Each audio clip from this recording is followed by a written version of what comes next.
Hey guys, what's up? What's good? Welcome back to my channel. So, back again on the series called Things I Wish I Knew When I Was Younger. And I've got some of my amazing friends with me, willing to share their wisdom as well, because they've been through life. So, this is a very great friend of mine, super talented, super friendly, super amazing. Would you like to introduce yourself, sir? Interesting that you mentioned friendly. My name is Joseph Crown. You might have seen me around. I am a videographer and a video editor primarily, and I enjoy all things IT. So that's programming, whatever it is. I enjoy everything IT. I remember a day that I still find particularly funny where I was telling Dammy, she was like, "Oh, what are you doing for fun?" I was like, "Oh yeah, I'm trying to learn sky replacement." And she's like, "How is that fun?" I'm like, what? Anyway, this is Joseph. So, Joseph, let's get right into it. What would be the first thing you would tell younger Joseph? And the thing is, let me clarify for everybody as well. This is like your thing, right? So, I remember I had some conversations with some other people, and like there were some things I didn't agree with, but it's fine. It's their thing, right? It might have been a mistake that you would have made that I wouldn't have made, or another person would have made it, or the next person wouldn't have made. But it's your thing, and there'll be somebody out there that'll be able to relate. But we can talk about it. Well, so that let's makes go to the sense, first one for you, The first one. So there's multiple. Joseph. Wow. Yes, let's start from the first one. I'm coming for you. The first thing I think I'll have told my younger self, or at least I'll have tried to encourage my younger self to do, is to build socially. Like just to build Ooh, socially. that's Yeah, really- yeah. What Like does build socially mean? build Joseph? socially, it means to me, what I mean by that is just like build yourself socially in terms of not necessarily even having more friends, just like having that interaction with people and like growing to Growing kind your of like network. it. Exactly. So you don't like socializing? I'm friendly, but not very social. Oh wow! And I said very friendly. Okay, we take that back. Yeah. Okay, yeah. Okay. Because like I find the way I grew up was in a manner where I didn't really need to be social, if that makes sense. Because like first of all, we're moving around here and there and stuff like that. Yeah. So there are just a few things here and there that kind of made being social not like the default thing, and like being me, because I'm kind of introverted, I just never really bothered with it. Yeah. Tell us about your background. What do you My mean by background. moving everywhere, Joseph? Wow. So in case you don't know, I am Nigerian. People bless God normally for your guess life. sometimes Ghana, sometimes they guess many different different things. But yeah, so I was born in Nigeria, but at the age of like 6, we moved to Kenya for like 2 years, then moved back to Nigeria again for like 2 years, then moved back to Kenya for like 6 or 7 years. That is amazing. They came to the That UK. is amazing. And the thing is, even in the longer periods, like the 7 years we're in Kenya, like almost every 2 years there'd be a major change, maybe shifting schools, Right. shifting So there was always a churches. move. Yeah. Right. So it's like there hasn't been any real constant yeah. social contact with like So anybody. you're like, really. it's fine. I'm not gonna see you in 2 years' time. There's no need. Right. And my mom was one of those people who felt like the world is going to destroy you. So she was like really strict on contact with like friends. Okay. But like looking back, I don't really see how that helped me personally, if that makes sense. 'Cause I'm sure it helped to a certain degree. to be fair, yeah. Yeah, but definitely building socially, it's a skill. I think so. It's a skill. I think so. It's Yeah. a trainable skill. It's What a I would say. trainable skill. Exactly. Yes, definitely. Definitely. Because like you might not be as social as the next person, but you can be a more social version of yourself. Is how I like to look at it. Yeah. Yeah. And do you think you've grown into that now? I think I'm growing. You're into growing that into now. that. Yeah. I mean, we're all growing, to be honest. I'm also growing into that as well, to be No, you're honest. the most social person on this planet. No, but do you know why? That's why I agree that it's a skill, because I don't think my actual being is so. I actually like my space. I really enjoy my space. Like, honestly, people, it's like, I just like to be alone. Like, after I'm done with you, I just go inside. Once I'm done with the public, I'm actually going inside my room. Don't find me. I feel like everybody does that though, because there's no way you're Like, always you'll be talking on all the throughout the time, day. Do you yeah. get what I mean? But yeah, definitely. I think it helps, because the more confident you are at that stage, the more you're able to, like, Exactly. implement that in your Exactly. 20s. And I feel like why I would say that to younger me specifically is that there are a lot of opportunities to grow those skills when you're younger as opposed to when you're older. Right now, the last time I saw you was Sunday. Yeah. The next time I'll see you, God knows. Is that I mean? But like when you're younger, you have a lot of things like school and stuff like that. Make you Extracurricular exactly activities, yeah. like see and interact with the same people kind of on a constant basis. And I mean that's why people put their kids in like clubs and whatnot. I mean that's why I would imagine putting my just go and talk to people, right? Learn the skills of life. Anyway, is that it for number one? Build socially. It was number one. Number two. Number two, Joseph. Number two thing I'll tell. Interesting. Wow, I've been cornered here. I came here with one proper thing to talk about, and now I'm hearing that there are multiple. So the number two thing I think I would tell my social self is to. It's difficult to explain, but to care about life. That's the right way to put it. Wow, that's deep. So were you like vanity upon vanity? No, life is vanity. Or I was very nonchalant, like whatever comes, whatever happens. That was just how my that was just my general demeanor growing up. Yeah. Okay. In what way? In like a good way, or like you're just like unbothered? Unbothered. That's the right word. That's the right word. I'm like treating life with laxity. Exactly. Okay. Unbothered. And like the problem with that, at least for me, was that it means nothing's really meaningful to you at any point. Right. Yeah. So like you're going through life and like you're just going through the motions kind of. And I find like it's something, at least personally for me, that have been quite easy to fix. Just like start with the simple things of, okay, what do I care about? Do I have like a favorite color, favorite meal? Because I did go through that process at some point. Yeah. But I feel like going through that process earlier would have made a lot more sense. Yeah. A lot more sense. Because if you've interacted with me when I was younger, people took it as kind of not rude, but like I don't know, is cocky no. What's the right way to say? Cocky is a safe word. Okay. Like proud. Yeah. People took it as kind of like proud, but it was just my general demeanor. Like I was just unbothered with anything. So like nothing really shook you. No, not really. No. Yeah. So do you want more things to have shaken you, or you just want to have upheld things in a higher light, I guess? Or I think not that I wanted things to shake me, but like you just wanted to appreciate things more. Exactly. Because like when you're in that space, there's a way where you just generally don't like care about life as much as you should, especially the simpler things and stuff like that. And it might also have to relate with how I was emotionally, because like younger me was very closed off from an emotional point of view, so that could also have kind of influenced that to some extent. But I think that's one of the major things I would fix, because I did eventually end up going through a lot of these journeys like later on in life, where it's like it's a case where if you had built these things earlier on, you can kind of build upon them later on. Definitely. Like even in terms of like friends, I find a lot of my friendships, even up until now, I still struggle with that a bit, are very much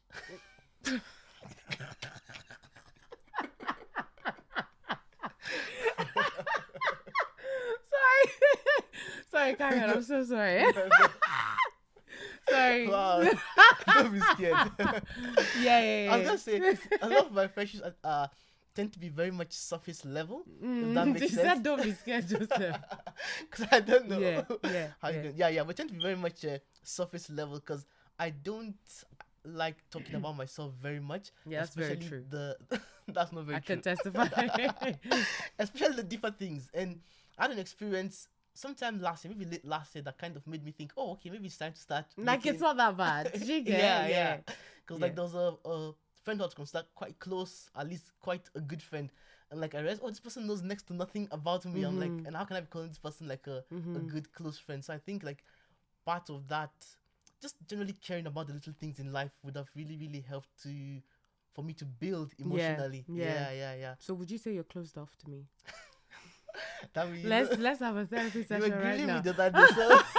No, exactly. Joseph is the type of person that you have to ask the question direct. I say, Joseph, open your heart. So let me see. There's some people that you can just, like sugarcoat it. Oh my goodness. But like, especially, I think I can relate with you because I'm also like that. So like for you to get anything out of me, you must ask me. Are you asking me a question or are you not asking me a question? Let's know. Because if you're not asking me directly, best believe I'm giving you like a diplomatic answer unintentionally, but yeah, you like to keep your business.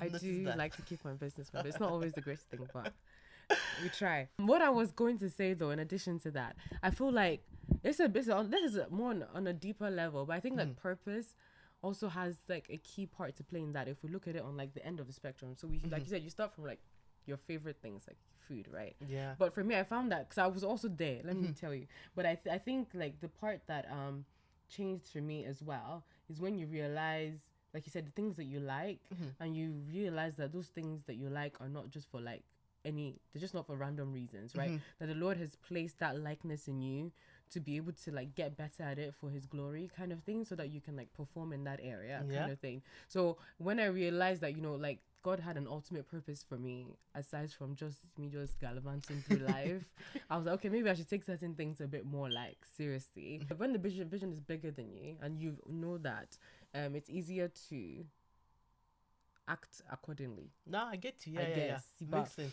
we don't really think about Because that. definitely my spiritual life was also affected, I believe, by just being nonchalant. Yeah, just like it going just, through it the just motions. transforms through Exactly. everything. Yeah. So once you now start being intentional in one area and the Holy Spirit working through us at that time to hold things with priority, then it starts to spread kind of thing. Not that you take life is serious, but you just understand that there's more to life than just passing by. Things, yeah. I think. No, I get you. That makes a lot of sense. Yeah. Okay. It's really learning. And the third one. I think this is just more of a general one. It's just a case of like, how do I say this? Let me say you're enough. That's the right way to put it. Yeah. Speak to the camera. Speak to them. You are enough. Yeah. Expand. Because I mean, it's something that I'm sure many people can identify with. Growing up, even just general day-to-day life, like just sometimes questioning yourself. Oh, is this good? Is that good? And often say I'm confident, I'm bold. No, I'm not. I mean, by God's grace, I'm those things, yes. But we're very much still working there. And I feel like generally in childhood, not that anything was necessarily wrong, but like there were just a lot of things, because I'm like someone who like likes things being right, like things being like kind of perfect. So like if I'm not achieving those goals, like if I'm not achieving what I view as being the best thing, I'm like, oh, okay, I'm not quite there yet. And I feel like setting those kind of standards for myself very young, it just does not make much sense. Yeah. Yeah. I know what you mean. Yeah.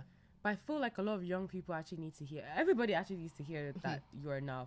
Firstly, the Lord like chose you, right? And he has a purpose for you, like we said. It spreads in everything, even in your relationships, because there are relationships you'll encounter when you're younger, whether that's with family, you'll be surprised, or with friends that make you feel like I need to do more. Especially when I moved to UK, I was a people pleaser because I tried so hard to like fit in. Yeah. And most of the friends I had then, I actually never really liked them like that or gelled in them like that. So I was like, doing my best to try and conform to like other people's standards. Whereas now that I'm like settled in my own self and understand myself, it's actually, first, it's a lot more easier. It's more comfortable. And it's actually quite beautiful. Like there's nobody that can do you better than you, right? But when you're younger, you don't really have that understanding because I suppose you see like-minded people clicking together, but you also want to be part of that like-mindedness. Yeah, kind of thing. Because I actually feel like just along the same path of what you're saying, like there's a point where I felt like I lost myself in the sense where you're just used to not necessarily pleasing people, but like used to kind of trying to not endear to people, like just in that kind of sense. Adapt, exactly. That's the right word. An adapter. My God, adapting to so many different situations that by the end of the day, like I didn't really know who I was, because if you ask me, okay, why do you do this? It's because of X, Y. Because of X, Y. But like, okay, what do I really want? What do I really care about? And that was one of the points where I began learning to be more assertive, not even because I wanted to say no, just because, okay, what do I think of this situation? What do I want in this situation? Yeah. And even in like conversations you find yourself in, like you don't have to agree with everything that people are saying. Yeah. But you find yourself doing that if you haven't stood that ground, like in assertiveness, right? Like learning to say no and learning to stand your ground. Or it says when you stand for nothing, you fall for everything, kind of thing. Exactly. So that's basically kind of what happens when you don't have like a solid like foundation kind of thing. Yeah, definitely. But realizing sooner rather than later that you are enough it changes everything. I think it changes the way you approach a room, a space, a group of people, everything. It's quite key. I like it. And also just surround yourself with community generally, because a lot of these things, one of the things that helps getting through them is just like, as you began surround yourself. That's why I put build socially as the first one. Yeah. Because like the Bible says, two are better than one. I mean, Absolutely. the Bible has so many different verses that kind of encourage you to have a community. And some of these things, I think the very first time when I started focusing on my social life was when one of my friends, very, very close friends at the time, it was just a general chat she was having with me. And I can't remember how she asked it, but she asked in such a gentle way, like as if like, oh, I've noticed some like social oddities with you in the way you react to certain situations and certain things. And that was the first time I started like, introspectively looking in. And that. without that conversation, there's a good chance I may never have actually even sorted out any of these issues. Yeah. So it's like, it's very helpful to have friends around you who like look out for you even when you're not necessarily looking out for yourself. Yeah, definitely. Like friends that truly love you and like appreciate you. But thank you so much. You have grown into being an amazing man. Thank you so much. And by the grace of God, you only continue to get better. Amen. I pray. Amen. Thank you guys so much for watching. If you learned a thing or two, don't forget to like, don't forget to subscribe. Check out JC Media. He is amazing. Joseph Crown Media. He can deliver any video you want. Anything else, Joseph? Just enjoy the rest of your day. Enjoy the rest of your day and your life, really. Thank you so much.